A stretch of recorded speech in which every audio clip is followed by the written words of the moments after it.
So pangalawa, mayroong mga projects doon na nasa Valenzuela. So Mm. inimbestigahan ko kung ano itong mga projects na ito. Itong mga projects na ito ay mga secondary roads. Hindi ito mga major roads, hindi ito mga national roads. So nagtataka ako, ah, kung mag-insert ang Pangulo, bakit secondary roads? Bakit sa mga minor roads hindi gumawa ng highway o hindi gumawa sa MacArthur Highway? So nakakapagtaka, hindi tumutugma na yung projects, maliliit na projects, imbis na malalaking projects. At pangatlo, nung tinitignan namin yung projects, ilan dito sa mga projects na sinasabi ni Zaldico ay na-veto.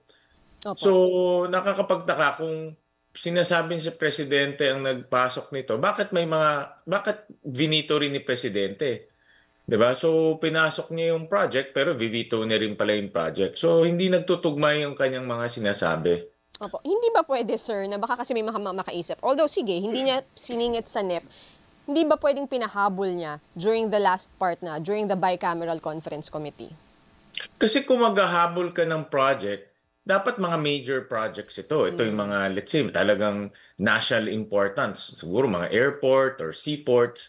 Pero katulad din sa Valenzuela, minor project to. LGU kayang gawin na nga. In fact, sabi nga ng LGU sa akin, hindi kailangan itong project na ito, hindi coordinated with the LGU kasi kayang-kaya namang gawin ng LGU. Kung magpapahabol ka, bakit ka maliliit na projects ang hahabulin? Habulin mo if of national importance, 'di ba? Kung talagang kailangan ng bansa, kung hindi, magkaka problema tayo o hindi tayo uusad. So hindi nagtutugma yung mga projects na binanggit ni Zaldico. Mm. So sa palagay niyo ba, Sen, may weight, may bigat itong mga alegasyon ni Zaldico at may inaasahan pa tayong third party? Hindi ko alam kung ano yung third part, no? Hindi ko alam kung ano yung kanyang Mm.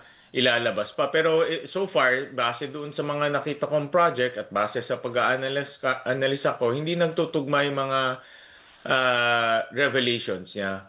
Kaya nga nasabi ko doon sa interview natin, ang pinakamaganda dyan, umuwi na lang siya at magpakita, mag-execute ng official testimony, execute ng official affidavit at ipakita niya kung ano yung nalalaman niya. Kasi napakadaling magsalita kung nasa labas ka ng bansa. Pwede kang ano-ano sabihin mo, napakadali dahil wala namang mag-hold sa'yo to accountability.